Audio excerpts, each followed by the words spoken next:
নমস্কার বন্ধুরা, কেমন আছো সবাই? আশা করছি ভালোই আছো। আর অনেক দিন পর আমি আবার বড় ভিডিও বানাচ্ছি, কারণ আজকে আমি চলে এসেছি আমার বাপের বাড়িতে। আর চলো আমি আমার বাপের বাড়িটা কীরকম একটু তোমাদেরকে দেখাই। এই যে আমি এখন যেখানে আছি এটা হচ্ছে আমাদের বাড়ির অন্দরমহল। তো আমাদের এই বাড়ির বয়স প্রায় 300 বছরের কাছাকাছি, কেননা এই বাড়িটা তৈরি করেছিল আমার দাদুর দাদু। তো দাদুর দাদুকে কি সম্বোধন করে আমি ঠিক জানি না, তাই দাদুর দাদুই বলছি। আর দাদুর দাদুর নাম ছিল বৈকুণ্ঠ কুমার। বৈকুণ্ঠ কুমার বা আমার পূর্বপুরুষ, ওরা কিন্তু থাকতো চেঁচোয়। চেঁচো থেকে এসে এখানে জায়গা কিনে বাড়ি করেছে। তো আমার দাদুর দাদু চাকরি করতেন বার্মা কোম্পানিতে। শুনেছি ওটা ব্রিটিশদের কোনো একটা কোম্পানি ছিল, আমি সঠিক জানি না। তো এই বাড়িটা 300 বছর আগের। আমরা ছোট থেকে এখানেই বড় হয়েছি, বা এখান থেকেই আমাদের বিয়ে থা হয়েছে, কিন্তু এখন আর এই বাড়িতে কেউ থাকে না। দেখো এই বাড়ি প্রায় তো মানে ধ্বংসের দিকেই চলে এসেছে, কারণ আমার দাদুর একটা ছেলে ছিল, তার নাম ছিল ভূষণ কুমার। ভূষণ কুমারের আবার 6টা ছেলে, মানে আমার দাদুরা 6 ভাই ছিল। এখন তারা প্রত্যেকেই আলাদা আলাদা জায়গায় বাড়ি কিনেছে, বা আমার দাদুর ছেলে এখন আমেরিকায় থাকে, সেখানে ডাক্তারি করে, বা এরকম কেউ কেউ আলাদা আলাদা প্রফেশনে চলে গেছে। তাই এই বাড়িতে আর আপাতত কেউ সেরকমভাবে থাকে না, শুধু ওই ওপরের ঘরে একটা কাকা থাকে। আর আমার দাদা এখন বাইরের দিকে বাড়ি করেছে। এটা হচ্ছে আমাদের কুমার বাড়ির অন্দরমহল। দেখো এখানে এখন কত গাছপালা হয়ে গেছে। আর এই যে এই দিকটা দেখছো, এদিকটা কিন্তু যেটাকে বলে খিড়কি পুকুর আছে এদিকে একটা। ওই যে দেখছো কপাট দেয়া, আমার আর ওদিকে যেতে সাহস হচ্ছে না, কারণ দেখো এদিকে দেয়ালটা যা হয়ে আছে। অবশ্য ছোট থেকেই আমরা এটাকে এরমভাবেই দেখছি, কিন্তু আমার বড্ড ভয় করতো এদিকে যেতে। আমার খালিই মনে হতো যেন দেয়ালটা ভেঙে আমার ঘাড়ে পড়ে যাবে, কিন্তু তখন থেকেই একইভাবে দাঁড়িয়ে আছে। আর একটা দেয়ালের গাঁথুনি হচ্ছে 20 ইঞ্চি করে।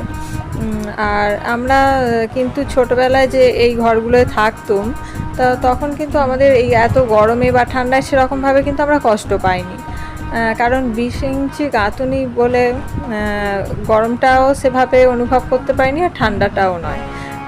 যেন কি একটা অদ্ভুত, এই ঘরটার মধ্যে থাকলে মানে একটা অদ্ভুত রকম হতো। মানে যে এখন যে এত গরম, এত পাখা চলছে তাতেও মানে গরম আর সহ্য হচ্ছে না, কিন্তু আমাদের এই ঘরগুলোয় কিন্তু তখন অতটা কষ্ট ছিল না। এক হচ্ছে যেমন পরিবর্গার ঘর বলে গরমটা কম হতো, আবার 20 ইঞ্চি গাঁথুনির জন্য একটা সুবিধা। তো চলো এবার আমরা অন্দরমহল থেকে বেরিয়ে এসেছি সদরের দিকে। তো আমার দাদা আপাতত এই সদরে এদিকেই একটা ঘর করেছে, এখানে এদিকেই থাকে, কারণ এই বাড়ির ভেতরে আর নতুন করে কিছু করেনি। ওখানে মিস্ত্রিরাই বারণ করছে, কারণ ওখানে হাত লাগালেই এখন সবই প্রায় ভেঙে পড়বে, নতুন করে কিছু করারও নেই। যেমন দাদা কি করছে এখানে এটা আমার দাদার ঘর। এখানে আমার দাদা অনেক একটু চাষবাস করেছে, ছোটোখাটো বেগুন গাছ বসিয়েছে, ফুল গাছ বসিয়েছে।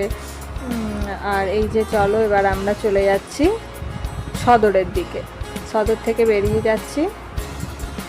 তখনকার দিনে কিন্তু আমাদের এই কুমার বাড়ির নাম খুব ছিল, মোটামুটি 2-3টে গ্রাম কি আরও বেশি গ্রামের লোকও এই কুমার বাড়ির নাম মানে এক ডাকেই সবাই চিনে যেত, কুমারদের বাড়ি বললে। তো এখন এখানে অনেক পরিবর্তন হয়ে গেছে, যেমন ওই দেখছো সামনে 2টো মন্দির হয়েছে, এখনও কমপ্লিট হয়নি, আসছে শ্রাবণ মাসে উদ্বোধন হবে। আর এই যে আমাদের বাড়ির সামনে পুকুরটা, এতে আমাদেরও অংশ রয়েছে।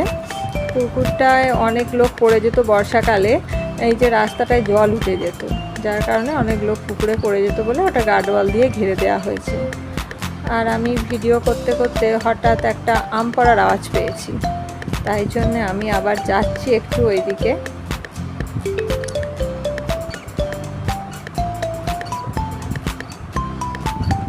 কিন্তু যেতে যেতে আমি দেখছি আমার এক কাকিমা আমটা কুড়িয়ে নিয়ে চলে গেল, সেই জন্য আমি আবার ফিরে আসছি।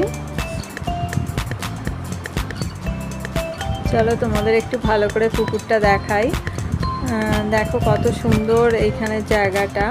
তো পরবর্তীকালে আমার ইচ্ছা আছে এখানেই আমি একটা বাড়ি করব, কারণ সত্যি আমি এখন যে আমার শ্বশুরবাড়িতে যেখানে থাকি এত ঘেঁস বাড়ি, মানে এত কাছাকাছি লোকের বাড়ি, আমার সত্যি একটু অস্বস্তি হয়। আমি চাই একটু ফাঁকায় ফাঁকায় বেশ আমার একটা ঘর থাকবে, সেখানে আমি একটু নিজের মতো করে থাকবো। কিন্তু আমার শ্বশুরবাড়িতে সেরকমভাবে যেন একটু হয় না, আমার একটু অসুবিধাই হয়। একটু জোরে গান চালাতে পারি না, মানে একটু জোরে কথা বললে বা পাশের বাড়ির কথা আমার বাড়িতে চলে আসে, মানে খুবই অস্বস্তি হয় আমার। আর এই যে দেখো এই গাছগুলো, আমি কিন্তু 2 বছর আগে এখানে এই গাছগুলো বসিয়ে গেছি, আমি আর আমার দাদা মিলে। আমার দাদা মাটি দিয়েছে আর আমি গাছগুলো শ্বশুরবাড়ি থেকে নিয়ে এসে বসিয়েছি। তো ভিডিওয়ে সব কিছু দেখানো সম্ভব হলো না, পরের ভিডিওয়ে তোমাদেরকে আরও অনেক কিছু দেখাবো। আজ এই পর্যন্তই শেষ করছি ভিডিওটা। নমস্কার, ভালো থাকবে সবাই।